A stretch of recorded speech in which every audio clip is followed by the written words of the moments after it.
नमस्कार. 7च्या बातमीपत्रात मी विश्राम वैद्य आपलं स्वागत करतो. सुरुवातीला एक नजर ठळक बातम्यांवर. योगी आदित्यनाथ यांचा उत्तर प्रदेशचे 21वे मुख्यमंत्री म्हणून शपथविधी. पंतप्रधानांसह अनेक ज्येष्ठ नेत्यांची उपस्थिती. 2 उपमुख्यमंत्र्यांसह 22 कॅबिनेट आणि 22 राज्यमंत्र्यांनीही घेतली शपथ. राज्यातलं नवं सरकार उत्तर प्रदेशचं रूपांतर उत्तम प्रदेशात करेल, पंतप्रधान नरेंद्र मोदी यांनी व्यक्त केला विश्वास. हरियाणाचे मुख्यमंत्री मनोहरलाल खट्टर यांच्या मध्यस्थीनंतर दिल्लीत उद्या होणारं जाट आंदोलन मागे.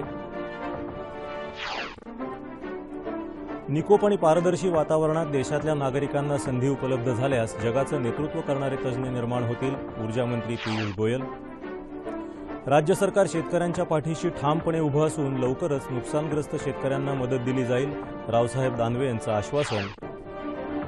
आणि रांची कसोटी क्रिकेट सामन्याच्या 4थ्या दिवशी पहिल्या डावात भारताकडे 152 धावांची आघाडी. आणि आता सविस्तर वृत्त. उत्तर प्रदेशचे 21वे मुख्यमंत्री म्हणून योगी आदित्यनाथ यांनी आज शपथ घेतली. लखनौ इथल्या स्मृती उपवनात झालेल्या समारंभात राज्यपाल राम नाईक यांनी योगी आदित्यनाथ यांना पद आणि गोपनीयतेची शपथ दिली. प्रदेश भाजपा अध्यक्ष केशवप्रसाद मौर्य आणि लखनौचे महापौर डॉ. दिनेश शर्मा यांनी उपमुख्यमंत्रीपदाची तर 22 कॅबिनेट मंत्री आणि 22 राज्यमंत्र्यांनीही राज्यपालांनी शपथ दिली. यात रीटा बहुगुणा जोशी, स्वामीप्रसाद मौर्य, सिद्धार्थनाथ सिंह, श्रीकांत शर्मा तसंच माजी क्रिकेटपटू चेतन चौहान आणि मोहसिन रझा इत्यादींचा समावेश आहे. पंतप्रधान नरेंद्र मोदी, भाजपा अध्यक्ष अमित शाह, ज्येष्ठ नेते लालकृष्ण अडवाणी, समाजवादी पक्षाचे नेते मुलायम सिंग यादव, मावळते मुख्यमंत्री अखिलेश यादव तसंच भाजपा-प्रणित राज्यांचे मुख्यमंत्री या प्रसंगी उपस्थित होते. भाजपाला 2019 सालची निवडणूक विकासाच्या मुद्द्यावर नव्हे तर मतदारांचं ध्रुवीकरण करून लढवायची आहे असा आरोप करत बसपा प्रमुख मायावती यांनी या समारंभावर बहिष्कार टाकला. योगी आदित्यनाथ यांचं मंत्रिमंडळ उत्तर प्रदेशाला उत्तम प्रदेश बनवेल असा विश्वास पंतप्रधान नरेंद्र मोदी यांनी ट्विटरवर व्यक्त केला आहे. उत्तर प्रदेशाचा विकास झाला तर देशाचा विकासही घडून येईल, त्यादृष्टीनं युवा वर्गाला नवनव्या संधी उपलब्ध करून द्यायचा भाजपा सरकारचा प्रयत्न राहील असंही पंतप्रधानांनी म्हटलं आहे. निवडणूक जाहीरनाम्यात दिलेली आश्वासनं पूर्ण केली जातील तसंच शेतीला प्राधान्य देऊन राज्याचा विकास केला जाईल असं आश्वासन मुख्यमंत्री योगी आदित्यनाथ यांनी संध्याकाळी आयोजित केलेल्या पत्रकार परिषदेत बोलताना दिलं. जम्मू आणि काश्मीरमधल्या पूंछ जिल्ह्यात नियंत्रण रेषेवर पाकिस्तानी लष्करानं आज 2दा शस्त्रसंधीचं उल्लंघन करत स्वयंचलित शस्त्रांनी गोळीबार केला. आज सकाळी हा गोळीबार करण्यात आला. यात कोणीही जखमी झालं नाही. भारतीय लष्करानंही या गोळीबाराला चोख उत्तर दिल्याचं लष्करातर्फे सांगण्यात आलं.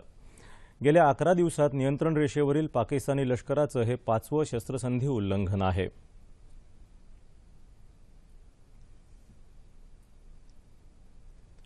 शिक्षण तसंच रोजगारांमध्ये जाट समाजाला आरक्षण मिळावं या मागणीसाठी उद्या दिल्लीत होऊ घातलेलं जाट आंदोलन स्थगित करण्यात आलं आहे. हरियाणाचे मुख्यमंत्री मनोहरलाल खट्टर यांनी आज जाट नेत्यांबरोबर चर्चा करून जाट समाजाला न्याय मिळेल असं आश्वासन दिलं. त्यानंतर आंदोलन मागे घेतल्याची घोषणा करण्यात आली. जाट आंदोलनाच्या पार्श्वभूमीवर दिल्ली आणि हरियाणामध्ये प्रतिबंधात्मक उपाय जारी करण्यात आले होते. आज रात्री 11 वाजल्यापासून ल्युटन्स दिल्ली भागात नागरिकांना प्रवेशबंदी, काही भागातली मेट्रो सेवा स्थगित इत्यादी उपाय पोलिसांनी योजले होते. केंद्रीय माध्यमिक शिक्षण मंडळाच्या उद्या होणाऱ्या परीक्षेला बसणाऱ्या विद्यार्थ्यांनी हे लक्षात घेऊन परीक्षा केंद्रावर पोहोचण्यासाठी लवकर निघावं अशी सूचना मंडळानं प्रसिद्ध केली होती. खबरदारीचा उपाय म्हणून हरियाणामध्येही अंबाला, रोहतक, भिवानी, चरखी दादरी, हिसार इत्यादी भागात 144 कलम लागू करण्यात आलं आहे. दरम्यान दिल्लीच्या दिशेनं येणाऱ्या जाट आंदोलकांना पोलिसांनी फतेहाबाद इथं रोखलं असताना त्यांच्यात चकमक झडली. दगडफेक करणाऱ्या आंदोलकांना पांगवण्यासाठी पोलिसांनी अश्रुधुराचा वापर केला. देशातल्या नागरिकांना निकोप पारदर्शी वातावरणात संधी उपलब्ध करून दिल्या तर ते जगाचं नेतृत्व करणारे तज्ज्ञ निर्माण होऊ शकतील असा विश्वास केंद्रीय ऊर्जामंत्री पियुष गोयल यांनी व्यक्त केला. खाण ते बाजारपेठ या विषयावर आज मुंबईत झालेल्या आंतरराष्ट्रीय हिरे परिषदेत ते बोलत होते. देशाच्या विकासात खाणकाम क्षेत्र महत्त्वाची भूमिका बजावू शकतं. उत्खनन आणि खाणकाम ही 2 क्षेत्र सरकारनं वेगवेगळी केल्यानं परवाना पद्धत तर सोपी झाली आहेच, परंतु नैसर्गिक संपदेचं उत्खनन सुलभपणे होऊ शकेल असं त्यांनी सांगितलं. जगात भारत हा हिऱ्यांची निर्यात करणारा अव्वल देश आहे. त्याचा फायदा योग्य प्रकारे उठवायला पाहिजे असं आवाहन त्यांनी केलं.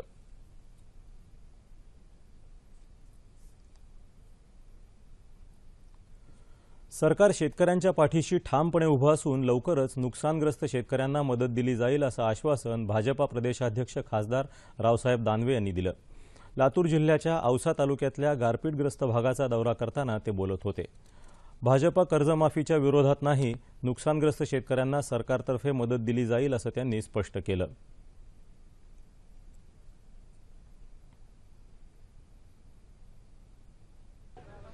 दुष्काळ पडला त्यासाठी सरकारनं केंद्र सरकारकडून 4200 कोटी रुपये पहिल्यांदा स्वातंत्र्यानंतर आणले आणि मोठ्या प्रमाणावर मदत केली। आता यावर्षी अवकाळी पाऊस आला, याला अतिवृष्टी होणं वेगळी आणि ज्यावेळेस अवकाळी पाऊस ज्याला आपण म्हणतो तेव्हा सीझन नसताना तो पाऊस येतो, त्यावेळेस अशा प्रकारचं नुकसान होत असतं आणि अशा प्रकारचं नुकसान जेव्हा झालं तेव्हा सरकार याच्यासाठी सुद्धा आपल्या निधीतून पूर्णपणानं यांना मदत करेल। कामगार मंत्री आणि जिल्ह्याचे पालकमंत्री संभाजीराव पाटील निलंगेकर, आमदार विनायकराव पाटील, जिल्हाधिकारी पांडुरंग पोले यावेळी त्यांच्यासोबत होते। सध्या शासन स्तरावर नुकसानीचे पंचनामे होत असून त्यानंतर नुकसान भरपाईचा निर्णय घेतला जाईल असं संभाजीराव पाटील निलंगेकरांनी सांगितलं। औसा तालुक्यात येलोरी, मासुर्डी या भागात द्राक्ष, डाळिंब, टोमॅटो, गहू, हरभरा इत्यादी पिकांचं गारपिटीमुळे मोठं नुकसान झालं आहे अशी माहिती शेतकऱ्यांनी यावेळी दिली।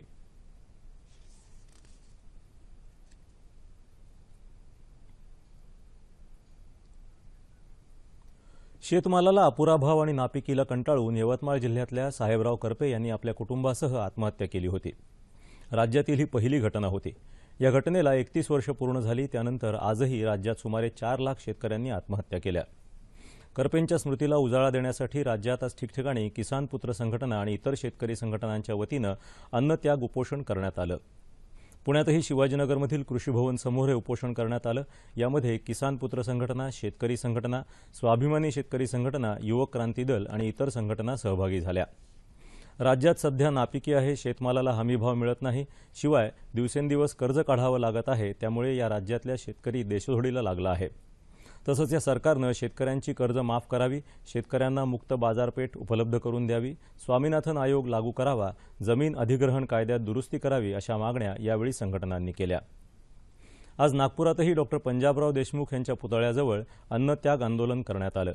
जनकृषी मंचाच्या वतीनं आयोजित या आंदोलनात डॉक्टर, वकील, शिक्षक, पत्रकार असे विविध क्षेत्रातले मान्यवर सहभागी झाले होते। आत्महत्या केलेल्या सर्व शेतकरी बांधवांना श्रद्धांजली अर्पण करण्यासाठी तसंच आम्ही तुमच्या पाठीशी आहोत हे दर्शवण्यासाठी हे आंदोलन करण्यात आलं। समाजमन सुन्न करणाऱ्या साहेबराव करपे आणि कुटुंबानं केलेली आत्महत्या या घटनेचं स्मरण व्हावं आणि शासनाला जाग यावी यासाठी यवतमाळ जिल्ह्यातल्या महागाव इथं आज अन्नत्याग आंदोलन करण्यात आलं। या आंदोलनात किसान पुत्र संघटना, भूमिपुत्र संघर्ष वाहिनी आणि युवा शेतकरी संघर्ष समितीचे कार्यकर्ते सहभागी झाले होते। तर करपे यांच्या मूळ गावी चिलगव्हाण इथंही गावकऱ्यांनी उपोषण केलं।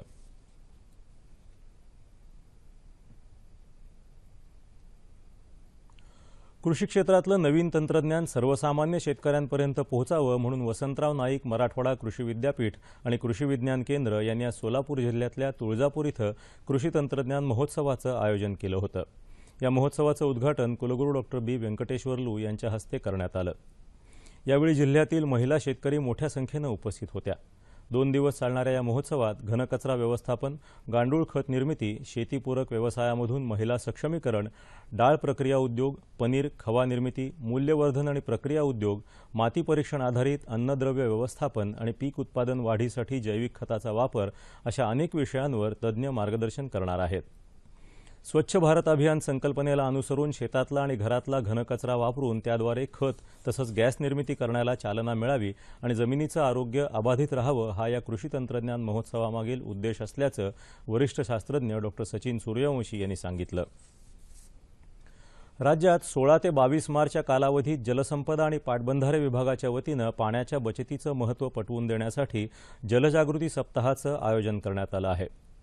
त्यानिमित्त अकोला इथं जिल्हाधिकारी कार्यालयाच्या परिसरातून एका वॉटर रनचं आयोजन करण्यात आलं होतं। या वॉटर रनचा शुभारंभ पालकमंत्री डॉ. रणजित पाटील यांनी हिरवा झेंडा दाखवून केला। पडणाऱ्या पावसाचा थेंब थेंब अडवून जमिनीत मुरवणं आवश्यक असून भविष्यात पाण्याची भीषण समस्या निर्माण होणार आहे। यासाठी जलजागृती करणं, जलसंवर्धन करणं तसंच असलेल्या पाण्याचा काटकसरीनं वापर करणं आवश्यक असल्याचं प्रतिपादन पालकमंत्री डॉ. रणजित पाटील यांनी यावेळी केलं। या वॉटर रनच्या पुढे जलजागृतीचे संदेश देणारे फलक सहभागी कार्यकर्त्यांच्या हातात होते. जल है तो कल है, पाण्याची बचत काळाची गरज, पाणी वाचवा देश वाचवा यासारख्या घोषणाही यावेळी देण्यात आल्या.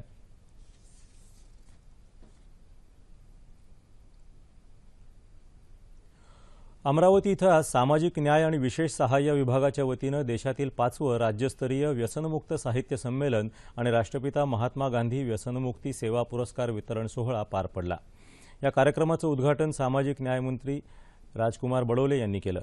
राष्ट्रीय प्रबोधनकार सत्यपाल महाराज या व्यसनमुक्त संमेलनाचे अध्यक्ष होते.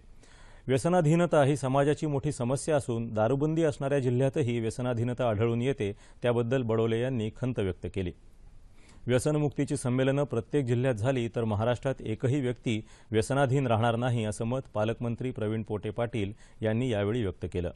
या कार्यक्रमाला मावळत्या संमेलनाध्यक्ष मुक्ता पुणतांबेकर, अभिनेत्री डॉ. निशिगंधा वाड, समाज कल्याण विभागाचे आयुक्त पियुष सिंह, जिल्हाधिकारी किरण गित्ते, जिल्हा परिषद मुख्य कार्यकारी अधिकारी डॉ. किरण कुलकर्णी यांच्यासह अनेक मान्यवर उपस्थित होते.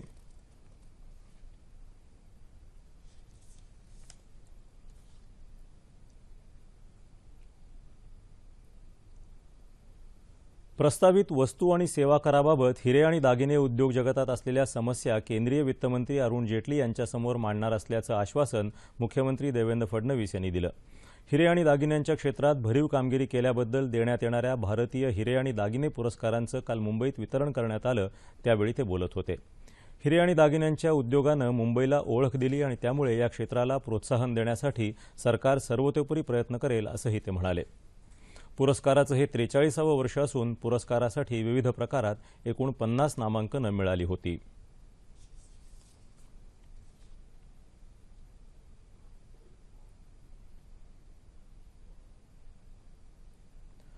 पाकिस्तानात बेपत्ता झालेले दिल्लीतल्या हजरत निजामुद्दीन दर्ग्याचे मुख्य धर्मगुरू सय्यद आसिफ निजामी आणि त्यांचे पुतणे नजीम निजामी या दोघांचा छडा लागला असून ते कराचीत पोहोचले आहेत.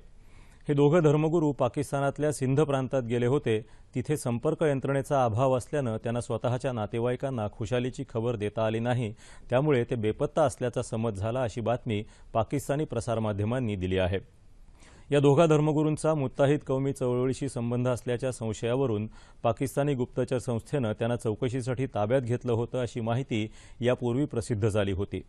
हे दोघं बेपत्ता धर्मगुरू काल संध्याकाळी कराचीमध्ये परतले असून उद्या भारताकडे प्रयाण करतील, असं पाकिस्तानच्या परराष्ट्र व्यवहार मंत्रालयानं इस्लामाबाद येथल्या भारतीय उच्चायुक्तांना कळवलं आहे. परराष्ट्र व्यवहार मंत्री सुषमा स्वराज यांनी देखील या प्रकरणाची दखल घेऊन पाकिस्तानी पंतप्रधानांच्या परराष्ट्र व्यवहार सल्लागारांची दूरध्वनीवरून चर्चा केली होती. आणि आता बातमी क्रिकेटची. रांची इथं होत असलेल्या ऑस्ट्रेलियाविरुद्धच्या 3ऱ्या कसोटी क्रिकेट सामन्याच्या 4थ्या दिवसाखेर पहिल्या डावात भारतानं 152 धावांची आघाडी घेतली आहे. चेतेश्वर पुजारानं 202 आणि रिद्धिमान सहानं 117 धावा फटकावत आज भारताला मजबूत स्थिती प्राप्त करून दिली. भारतानं आज पहिला डाव 9 बाद 603 धावांवर घोषित केला. यानंतर पाहुण्या संघानं दिवसअखेर 2 बाद 23 धावा केल्या आहेत.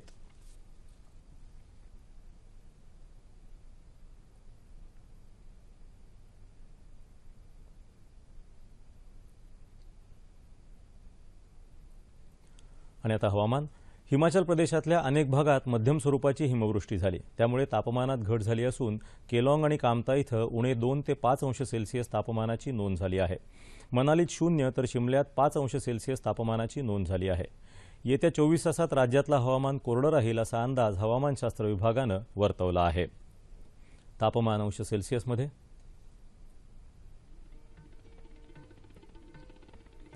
मुंबई कमाल 34 आणि किमान 24, नागपूर 37 आणि 19, पुणे 35 आणि 16,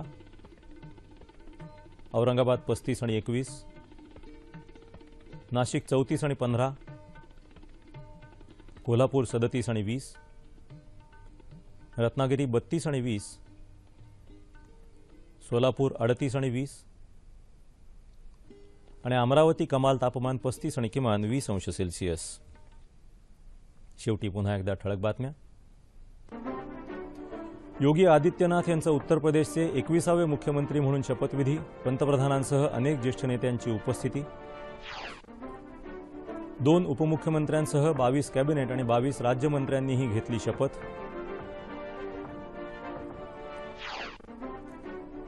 राज्यातलं नवं सरकार उत्तर प्रदेशचं रूपांतर उत्तम प्रदेशात करेल, पंतप्रधान नरेंद्र मोदी यांनी व्यक्त केला विश्वास. हरियाणाचे मुख्यमंत्री मनोहरलाल खट्टर यांच्या मध्यस्थीनंतर दिल्लीत उद्या होणारं जाट आंदोलन मागे. निकोप आणि पारदर्शी वातावरणात देशातल्या नागरिकांना संधी उपलब्ध झाल्यास जगाचं नेतृत्व करणारे तज्ज्ञ निर्माण होतील, ऊर्जा मंत्री पियुष गोयल. राज्य सरकार शेतकऱ्यांच्या पाठीशी ठामपणे उभं असून लवकरच नुकसानग्रस्त शेतकऱ्यांना मदत दिली जाईल, रावसाहेब दानवे यांचं आश्वासन. आणि रांची कसोटी क्रिकेट सामन्याच्या चौथ्या दिवशी पहिल्या डावात भारताकडे 152 धावांची आघाडी. याबरोबरच हे बातमीपत्र संपलं. कृषी क्षेत्राच्या सर्वांगीण विकासाच्या दृष्टीनं राज्याच्या अर्थसंकल्पात भरीव तरतुदी प्रस्तावित केल्या आहेत. अर्थसंकल्पातील या तरतुदीमुळे कृषी क्षेत्राच्या विकासाबरोबरीनंच बळीराजाच्या सक्षमीकरणाला कशाप्रकारे दिशा मिळू शकेल याविषयीचं विवेचन महत्त्वाचं ठरतं. याच अनुषंगानं अर्थसंकल्पातील कृषी क्षेत्राशी निगडित तरतुदींविषयी चर्चा करण्यासाठी कृषी अभ्यासक मारुती चापके यांना आज रात्री 9:30च्या बातमीपत्रात निमंत्रित करण्यात आलं आहे. तेव्हा पुन्हा भेटूया पुढील बातमीपत्रात आपल्या सह्याद्री वाहिनीवर. नमस्कार.